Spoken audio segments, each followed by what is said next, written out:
إن الحمد لله نحمده ونصلي على رسوله الكريم أما بعد أعوذ بالله السميع العليم من الشيطان الرجيم بسم الله الرحمن الرحيم وما أرسلنا من رسول إلا ليطاع بإذن الله ولو أنهم إذ ظلموا أنفسهم جاءوك فاستغفروا الله واستغفر لهم الرسول لوجدوا الله توابا رحيما فلا وربك لا يؤمنون حتى يحكموك فيما شجر بينهم ثم لا يجدوا في أنفسهم حرجا مما قضيت ويسلموا تسليما۔ حضرات محترم، گزشتہ آیات میں ہم یہ بات پڑھ کے آئے ہیں کہ جو لوگ اللہ اور اس کے رسول کے فیصلے کو نہیں مانتے حقیقتاً وہ ایمان سے عاری لوگ ہیں۔ اللہ ان کے ایمان کو قبول ہی نہیں کرتے، بے شک وہ دعوے جتنے مرضی کرتے رہے۔ آج جو آیت آپ کے سامنے پڑھی ہے، اس میں اللہ رب العزت فرما رہے ہیں وَمَا أَرْسَلْنَا مِن رَّسُولٍ إِلَّا لِيُطَاعَ بِإِذْنِ اللَّهِ، ہم نے نہیں بھیجا کوئی بھی رسول مگر اس کی اطاعت کی جائے اللہ کے حکم کے ساتھ۔ حقیقتاً انبیاء اور رسل کی اطاعت اللہ کے حکم کے مطابق کی جاتی ہے، اور جو شخص اللہ کے رسول کی اطاعت کرتا ہے حقیقتاً وہ اللہ کی اطاعت کر رہا ہے، کیونکہ اللہ کے جتنے بھی نبی یا رسول ہیں ان کے متعلق اللہ نے فرمایا ہے ما کان لنبی ان یغل، میرا کوئی بھی نبی بددیانت نہیں۔ جب اب سب کے سب امانت دار ہیں تو امانت دار شخص وہ ہوتا ہے کہ جو چیز اسے ملے وہ اسی طرح منوان آگے پہنچائے۔ تو اللہ کا کوئی نبی یا رسول ایسا نہیں ہے جو لوگوں کو اپنی مرضی کے مطابق چلانے کی کوشش کرے، بلکہ ہر نبی اور رسول جو ہے اللہ کے حکم کو ہی آگے بڑھاتے ہیں۔ جو اللہ نے حکم دیا وہ لوگوں کو سناتے ہیں، لوگوں تک پہنچاتے ہیں۔ آپ دیکھیں اللہ نے اپنے حبیب کریم جناب محمد الرسول اللہ صلی اللہ علیہ وسلم کو فرمایا یا ایھا الرسول بلغ ما انزل الیک من ربک، آپ لوگوں کو وہ بات پہنچا دیجئے جو اللہ نے آپ پہ نازل کی ہے۔ تو جب اللہ کے رسول صلی اللہ علیہ وسلم جو اللہ فرماتے ہیں وہ لوگوں تک پہنچاتے ہیں تو پھر ہم میں سے ہر انسان پہ فرض عائد ہوتا ہے کہ وہ نبی کوئی بھی ہو۔ تو اب سارے نبی دنیا میں اپنا وقت گزار کے چلے گئے، وہ لوگ خوش نصیب ٹھہرے جنہوں نے ان کی اطاعت کی،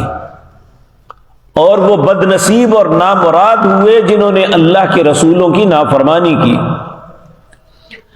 اب نبی مکرم صلی اللہ علیہ وسلم، آپ کی شریعت، آپ کا طریقہ یہ قیامت تک قائم رہے گا، اور جو آپ کے طریقے پہ چلے گا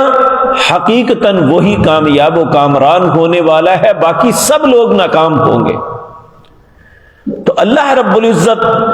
فرما رہے ہیں وما ارسلنا من رسول الا لیطاع باذن اللہ، اور نہیں بھیجا ہم نے کوئی بھی رسول مگر اس کی اطاعت کی جائے اللہ کے حکم کے ساتھ۔ وَلَوْ أَنَّهُمْ إِذْ ظَلَمُوا أَنفُسَهُمْ جَاءُوكَ، اور بے شک ان میں سے جب کوئی ظلم کرے اپنی جان پہ، یعنی اللہ یا اس کے رسول کی نافرمانی کرے، جاءوك، اسے چاہیے کہ ان کے پاس آئے، فَاسْتَغْفَرُوا اللَّهَ، وہ اللہ سے استغفار کرے جو اس نے غلطی کی ہے رسول کی نافرمانی کر کے، واستغفر لهم الرسول، اور رسول اللہ بھی اس کے لیے استغفار کرے، لوجد اللہ تواب الرحیم، اور بتا پائے گا تو اسے توبہ کرنے والا مہربان یعنی اللہ کو۔ جب تک رسول اللہ صلی اللہ علیہ وسلم دنیا میں موجود تھے اس وقت تک لوگ آپ کے پاس آتے، توبہ کرتے اور آپ سے بھی التجا کرتے، آپ بھی ہماری اللہ کے حضور معافی کے لیے درخواست فرمائیں۔ لیکن جب آپ دنیا سے تشریف لے گئے تو اب ہم خود ہی اللہ سے التجا کر سکتے ہیں۔ یہاں ایک روایت امام ابن کثیر لائے ہیں، وہ روایت یہ ہے کہ ایک اعرابی کا واقعہ بیان کیا جاتا ہے۔ عموماً علماء باوجود اس بات کے کہ جانتے ہیں، پہلی بات تو یہ ایک خواب ہے عام انسان کی، صرف نبی کی خواب حجت ہوتی ہے، عام آدمی کی خواب حجت نہیں ہوتی۔ اور دوسری بات یہ روایت بالکل ضعیف ہے، امام ابن کثیر رحمت اللہ علیہ نے لکھا ہے کہ یہ بالکل ناقابل اعتبار بات ہے، لیکن لوگ بڑی بے شرمی سے بیان کرتے ہیں کہ ایک اعرابی رسول اللہ کی قبر پہ آیا اور اس نے کہا اللہ سے معافی مانگی اور رسول اللہ سے سفارش کی، التجا کی، اور اس کی خواب میں آیا کہ رسول اللہ صلی اللہ علیہ وسلم فرما رہے ہیں کہ اللہ نے تجھے معاف کر دیا۔ تو جب یہ روایت ہی درست نہیں تو اسے بیان کرنے کا مطلب تو جب تک انسان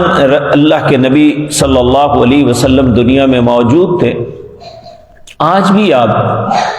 کسی بھی انسان سے درخواست کر سکتے ہیں کہ آپ میرے لیے دعا کریں،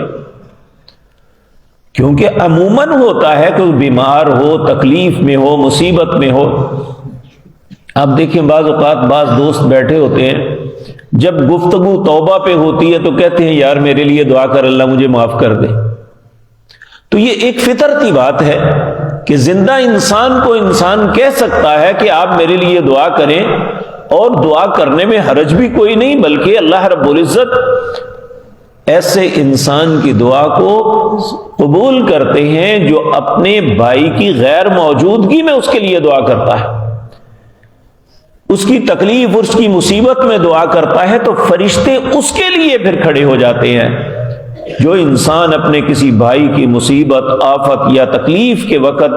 اسے پتہ بھی نہیں، وہ رات یا دن میں اللہ سے دعا کرتا ہے اللہ میرا فلاں بھائی مصیبت میں مبتلا ہے، اے اللہ وہ بیمار ہے یا مقروض ہے، اے اللہ اس کی اپنی رحمت سے اس کی مصیبت کو دور کر دے، تو فرشتے آگے سے کہتے ہیں اے اللہ جس نے اس کے لیے دعا کی، ہم تجھ سے دعا کرتے ہیں اللہ اس کی مصیبتوں کو بھی دور کر دے۔ ایک عرب عالم دین نے بڑی خوبصورت بات کہی، کہنے لگا جب کوئی انسان یہ دعا کرتا ہے نا، اللہم اغفر لجمیع المسلمین والمسلمات والمؤمنین والمؤمنات، اے اللہ جتنے دنیا میں مسلمان مرد اور عورت ہیں سب کو معاف کر دے، جتنے مومن مرد اور عورتیں ہیں سب کو معاف کر دے۔ تو کہتے ہیں 1 ارب سے زیادہ دنیا میں مسلمان ہیں، تو ان سب کے جواب میں اس پہ یہ دعا لوٹتی ہے، یعنی 1 ارب لوگوں کے لیے یا 1 ارب سے زائد لوگوں کے لیے اس نے دعا کی، ان سب کی طرف سے اس پہ دعا لوٹتی ہے کہ فرشتے کہتے ہیں اللہ ان سب کی طرف سے بھی ہم تجھ سے التجا کرتے ہیں، اسے بھی معاف کر دے۔ تو اللہ رب العزت فرماتے ہیں فلا وربک، تیرے رب کی قسم ہے، لا یؤمنون، وہ لوگ، وہ قوم، وہ افراد مومن نہیں ہو سکتے، حتی یحکموک فیما شجر بینہم، یہاں تک کہ وہ اس فیصلے کو تسلیم کر لے جو اللہ کے رسول تمہارے متعلق کرتے ہیں، ثم لا یجدوا فی انفسہم حرج، پھر اپنے دل کے اندر کوئی تنگی بھی محسوس نہ کرے کہ اللہ کے نبی نے میرے متعلق کیا فیصلہ کیا۔ حدیث میں آتا ہے حضرت زبیر بن عوام رضی اللہ تعالی عنہ، یہ مدینہ منورہ میں جا کے انہوں نے ایک باغ لگایا، کاشتکاری کرتے تھے۔ ان کے ساتھ ایک دوسرے بندے کا بھی باغ تھا. جو لوگ کاشتکاری کرتے ہیں وہ جانتے ہیں جب پانی آتا ہے نا نہری یا چشمے کا, تو پہلے والے پہلے حقدار ہوتے ہیں, اگلے بعد میں. تو وہ انصاری نبی کریم صلی اللہ علیہ وسلم کے پاس آیا, اہل مدینہ میں سے تھا لیکن کمزور ایمان تھا. اس نے آ کے کہا جی حضرت زبیر سے کہیں کہ یہ مجھے پانی دے دیا کریں. نبی کریم صلی اللہ علیہ وسلم نے اس کی حمایت کرتے ہوئے کہا کہ زبیر, مناسب پانی اپنے پودوں کو لگانے کے بعد اس کے لیے پانی چھوڑ دیا کرو. اب اس بے وقوف نے کیا کہا, کہنے لگا جی زبیر آپ کی پھوپھی کا بیٹا ہے نا, اس لیے آپ نے اسے ایسا کہا ہے. تو نبی کریم صلی اللہ علیہ وسلم کو شدید رنج ہوا اس کی بات پہ کہ میرے فیصلے پہ اس نے یہ بات کہی کہ اللہ نے یہ آیت اتار دی. تو پھر نبی کریم نے فرمایا کہ زبیر اپنے پورے جو ہے جتنے تمہارے کنارے ہیں وہاں تک پانی بھر کے پھر اس کے لیے چھوڑو. یہ انصاف کا فیصلہ تھا, پہلے رسول اللہ نے اس کے ساتھ ہمدردی کی تھی. تو اللہ رب العزت نے حکمن یہ فرمایا, فلا وربک, تیرے رب کی قسم ہے, لا یؤمنون, نہیں ایماندار ہو سکتا, حتی یحکموک فیما شجر بینہم, کہ تمہارے درمیان اللہ کے رسول جو بھی فیصلہ کریں اسے قبول کرو. ثم لا یجدوا فی انفسہم, اپنے دل کی حرجن, اپنے دل کے اندر کوئی تنگی محسوس نہ کرو, مما قضیت, جو بھی فیصلہ تمہارے متعلق ہوا ہے, وَيُسَلِّمُوا تَسْلِيمًا, اسے خوش دلی سے تسلیم کر لو. پھر ان بندہ ایماندار ہے جو رسول اللہ کے فیصلے کو تسلیم نہیں کرتا. جس طرح کے اصول فقہ کی کتابوں میں یہ بات لکھی ہوئی ہے کہ اگر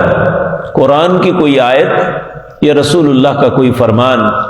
ہمارے امام کی مخالفت میں آ جائے تو یہ سمجھنا ہے یا تو وہ آیت منسوخ ہے یا اس کی تعویل کرنی ہے. امام کے مقابلے میں نہ قرآن کو ماننا ہے نہ رسول اللہ کی بات کو ماننا ہے. العیاذ باللہ. اس کے باوجود بڑے فخر سے کہتے ہیں ہم عاشق رسول ہیں. تو میرے عزیز بھائیو, یہ اللہ نے آیت فیصلہ کن اتاری ہے.